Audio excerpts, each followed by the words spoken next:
வணக்கம். இன்றைய மாவட்ட செய்திகள்.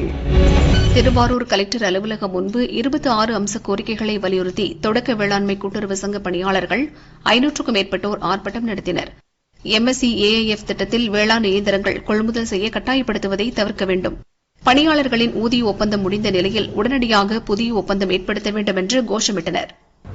பணியாளர்களுக்கு நியாய விலைக்கடை பணியாளர்களை 6 மணிக்கு மேல் KYC திட்டத்திலே போய் கைரேகை வாங்குவது, பெண் பணியாளர்கள் பார்க்காமல் அவர்களுக்கு வேலைப்பளுவை அதிகரிப்பது, இதுபோன்ற விஷயங்களையும் பணியாளர்கள் ஊதிய ஒப்பந்தம் 31/3/2023 முடிவெற்ற நிலையில் மீண்டும் புதிய ஒப்பந்தத்தை அமுல்படுத்த கோரி இது உள்ளிட்ட 26 அம்ச கோரிக்கைகளை வலியுறுத்தி இந்த மாநில சங்கம் மாபெரும் இந்த ஆர்ப்பாட்டம் நடைபெற்றுக் கொண்டிருக்கிறது.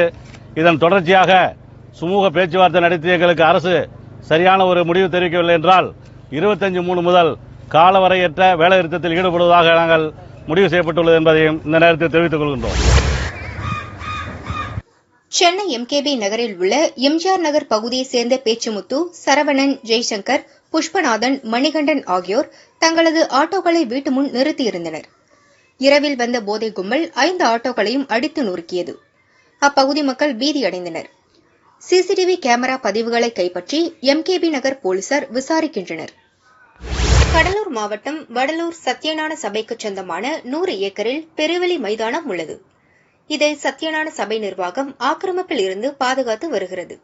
இங்கு வள்ளலார் சர்வதேச மையம் அமைக்க அரசு அடிக்கல் நாட்டியது. இதற்கு இந்து அமைப்புகள், பாமக உள்ளிட்ட கட்சிகள் கடும் எதிர்ப்பு தெரிவித்து போராட்டங்களை நடத்தி வருகின்றன. இதன் ஒரு பகுதியாக இந்து முன்னணி சார்பில் சத்யஞான சபை முன்பு கண்டன ஆர்ப்பாட்டம் நடைபெற்றது. அரசுக்கு எதிராக கோஷம் எழுப்பினர். மக்கள் கூட்டத்தை கலைக்காதே, ஜோதி தரிசனம் காண வரும், மக்கள் கூட்டத்தை கலைக்காதே. மயிலாடுதுறை மாவட்டம் அலக்குடி ஊராட்சியில் அமைந்துள்ளது வெள்ளை மணல் மீனவர் கிராமம். இங்கு நூற்றுக்கணக்கானோர் 50 ஆண்டுகளுக்கும் மேலாக வசித்து வருகின்றனர். குடிநீர், தெருவிளக்கு, சுகாதார வளாகம், சாலை என எந்தவித அடிப்படை வசதிகளும் இங்கில்லை. மழைக்காலங்களில் ஆற்று வெள்ளம் வீடுகளை மூழ்கடித்து வருகிறது. அடிப்படை வசதிகள் கேட்டு மாவட்ட நிர்வாகத்திடம் பலமுறை புகார் அளித்தும் வனத்துறை இடமென கூறி அடிப்படை வசதிகளை செய்து தர மறுக்கின்றனர். இறுதியாக கலெக்டரை சந்தித்து கிராம மக்கள் மனு அளித்தனர். கோரிக்கையை நிறைவேற்றாவிட்டால் தேர்தலை புறக்கணிப்பது என தீர்மானித்தனர். கொள்ளிடம் ஒன்றியம் அலக்குடி ஊராட்சி வெள்ளைமீன் கிராமத்திலிருந்து இன்னைக்கு கலெக்டர் ஆபீஸ்ல எங்க ஊர் வளர்ச்சிக்காக மனு கொடுக்க வந்திருக்கோம்.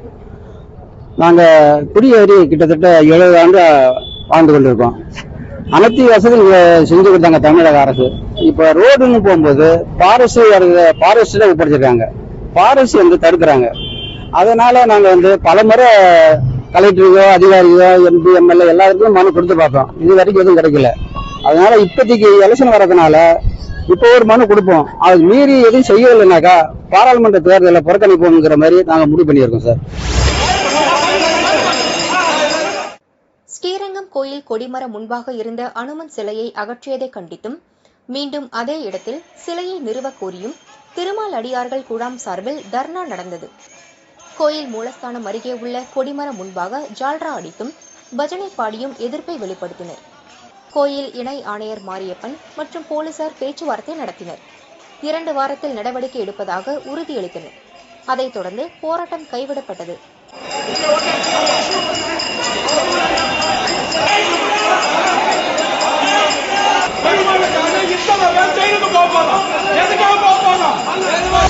கன்னியாகுமரி மாவட்டம் மயிலாடி அருகே லட்சுமிபுரத்தை சேர்ந்தவர் லிங்கம், வயது 55, செங்கல் சூளை தொழிலாளி. வீட்டு பக்கத்தில் உள்ள தடுப்பு சுவர் இல்லாத கிணற்றுக்குள் இவரது பைக் விழுந்தது. பக்கத்து வீட்டை சேர்ந்த 35 வயதான செல்வம் என்பவரை உதவிக்கு அழைத்தார். 2 பேரும் கிணற்றுக்குள் இறங்கினர்.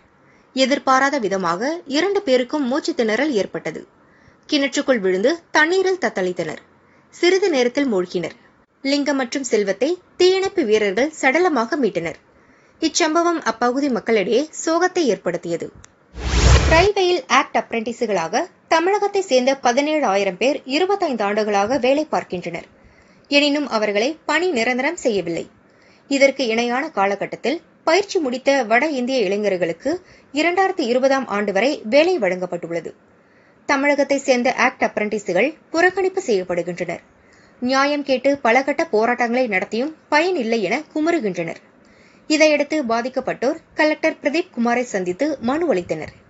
அதில் பணி நிரந்தரம் செய்ய மறுக்கும் ரயில்வே நிர்வாகத்தை கண்டித்து வாக்காளர் அடையாள அட்டை மற்றும் ஆதார் அட்டையை திருப்பிக் கொடுத்து விடுகிறோம், குடும்பத்துடன் தேர்தலை புறக்கணிப்பு செய்கிறோம் என கூறினர். விசாரணை செய்வதாக கலெக்டர் உறுதியளித்தார். இன்றைக்கு தமிழ்நாடு முழுக்க அந்தந்த மாவட்ட ஆட்சித்தலைவர் அலுவலகத்துல நாங்க இந்த தேர்தலை புறக்கணிக்க போறோம் அப்படின்ற தகவல் நாங்க சொல்லிட்டு போறதுக்காக வந்திருக்கிறோம். கிட்டத்தட்ட 17,000 மாணவர்கள் நாங்க பாதிக்கப்பட்டிருக்கோம். தமிழகத்தை பொறுத்த வரைக்கும் 17,000 மாணவர்கள் நாங்க பாதிக்கப்பட்டிருக்கோம். குறிப்பா திருச்சியை பொறுத்த வரைக்கும் 5,000க்கு மேற்பட்டவர்கள் பாதிக்கப்பட்டிருக்கோம். சோ அதனால இந்த தாட்டி இந்த நாடாளுமன்ற தேர்தலை நாங்க புறக்கணிக்கிறதா நாங்க முடிவு பண்ணியிருக்கோம். ஏன்னா எங்களுக்கு ஒரு நல்ல தீர்வு கிடைக்காத பட்சத்துல நாங்க எதுக்குங்க நாங்க ஓட்டு போடணும்? எங்களுக்கு எதுக்கு தேவை இந்த குடியுரிமை? எங்களுக்கு இந்த குடியுரிமை தேவையில்ல, இந்த ஓட்டு உரிமை தேவையில்ல. எங்களுக்கு நல்லது பண்றவங்க யாரோ அவங்க எங்களுக்கு நல்லது பண்ணட்டும், அதுக்கப்புறம் நாங்க அந்த ஓட்டு போடுறோம். அது முடியலும் எங்களோட ஓட்டுப்பதிவு வாக்குப்பதிவு நாங்க யாருக்குமே நாங்க போடுறது கிடையாது. இந்த குடும்பத்தோட இந்த 5,000 பேர் மட்டும் இல்ல, 5,000 பேர் குடும்பத்தோட நாங்க இந்த தேர்தலை புறக்கணிக்கிறோம். இன்னைக்கு நடக்கிறது ஒவ்வொரு மாவட்டத்திலும், தமிழ்நாட்டில் உள்ள ஒவ்வொரு மாவட்டத்திலும் மாவட்ட ஆட்சியர் அவங்க அலுவலகத்துல இந்த தகவலை நாங்க சொல்லிட்டு போறதுக்காக தான் நாங்க வந்திருக்கிறோம். சத்துமிக்க மற்றும் மக்கள் விரும்பி வாங்கும் பச்சை நிற பால் பாக்கெட்டை ஆவின் நிர்வாகம் நிறுத்திவிட்டு அதற்கு பதிலாக சத்து குறைவான டிலைட் பாலை ஆவின் அறிமுகம் செய்ய உள்ளது. இதற்கு ஆவின் ஏஜென்ட்டுகள் கடும் எதிர்ப்பு தெரிவித்தனர். தமிழக அரசு மீண்டும் பச்சை நிற பால் பாக்கெட்டை மக்களுக்கு வழங்க வலியுறுத்தி திருச்சி கலெக்டர் பிரதீப் குமாரிடம் ஆவின் ஏஜென்ட்டுகள் சங்க தலைவர் ராஜாங்கம் தலைமையில் மனு அளித்தனர். 10 புதிதாக பாலை அறிமுகப்படுத்திருக்காங்க. டிலைட்னு ஒரு பால், பச்சை கலர் பால், ஆவின் பால். இது 1980 மார்ச் மாதம் 15ஆம் தேதி அறிமுகப்படுத்தினாங்க. இந்த பால் 2 ரூபா 50 பைசா லிட்டர்ல இருந்து இன்னைக்கு 43 ரூபா லிட்டர் விற்கிது. இந்த பால் தான் பொதுமக்கள் விரும்பி வாங்குறது. இந்த பாலுக்கு தான் பொதுமக்கள் முன்பணம் கட்டுறது. இந்த பால் தான் ஆவின்ல பல காலமா நிறைய வித்துக்கிட்டு இருக்குது. இப்ப இந்த பாலை வர்ற 15ஆம் தேதியில இருந்து இந்த பாலை நிப்பாட்டுறாங்க. இந்த பாலை நிப்பாட்டிட்டு புதுசா ஒரு பால் அறிமுகப்படுத்துறாங்க. அந்த பால் டிலைட்னு பேரு. அந்த பால் 1 லிட்டர் பால் 50 ரூபா. இந்த பாலுக்கு பச்சை பாலுக்கு முகவர்களுக்கு 6% கமிஷன் கொடுத்தாங்க. இப்ப இந்த புதுசா அறிமுகப்படுத்தின பாலுக்கு டிலைட் பாலுக்கு 5% கமிஷன் கொடுத்தாங்க. அதனால 1% பால் எங்களுக்கு அதனால எங்க வாழ்வாதாரம் பாதிக்குது. எங்களுக்கு பழைய கமிஷன் தொகை 6% எப்போது கொடுக்கணும். பால் இந்த பால் டிலைட்டுக்கு பால் அந்த பாலைய மீண்டும் வழங்கும்படி நிர்வாகத்தை கேட்டுக்கிறோம். நிர்வாகத்தை மாவட்டம் கேட்டுக்கிறோம். அது பழைய பால். இந்த பழைய பால் 4.5% கொழுப்பு சத்து. இந்த பழைய பால் தான் பால்ல வெண்ணெய் எடுக்கலாம், நெய் வரும், தயிர் வரும், பால்கோவா வரும், பன்னீர் வரும், எல்லாமே வரும். இந்த டிலைட் பால்ல எதுவுமே வராது. ஃபேட் 3.5 1% எடுத்துடுறாங்க. எடுத்துட்டு 4.5க்கு பதிலா 3.5. ஏற்கனவே உள்ள பால் 4.5. அது தரமான பால். அதுக்கு பேரே நிலைப்படுத்திய பால். இது கலெக்டர் பேர் வச்சதே கலெக்டர் விவசாயிகளை சேர்ந்ததான் ஸ்டாண்டர்ட் மில்க்னு பேர் வச்சாங்க 45 வருஷத்துக்கு முன்னாடி. நீலகிரி மாவட்டம் கட்டப்பட்டு வனசரகத்துக்கு உட்பட்ட பாய்ஸ் கம்பெனி பகுதிக்கு வந்த காட்டெருமை அங்குள்ள வீட்டின் கழிவுநீர் தொட்டிக்குள் விழுந்து உயிருக்கு போராடியது. கட்டப்பட்டு வனச்சரகர் செல்வகுமார், குன்னூர் தீயணைப்பு நிலைய அலுவலர் குமார் தலைமையில் தீயணைப்பு வீரர்கள் மற்றும் வனத்துறையினர் இணைந்து கழிவுநீர் தொட்டியை உடைத்து காட்டெருமையை உயிருடன் மீட்டனர். கழிவுநீர் தொட்டியில் 5 மணி நேரம் சிக்கியிருந்த காட்டெருமை காயத்துடன் வனத்திற்குள் சென்றது.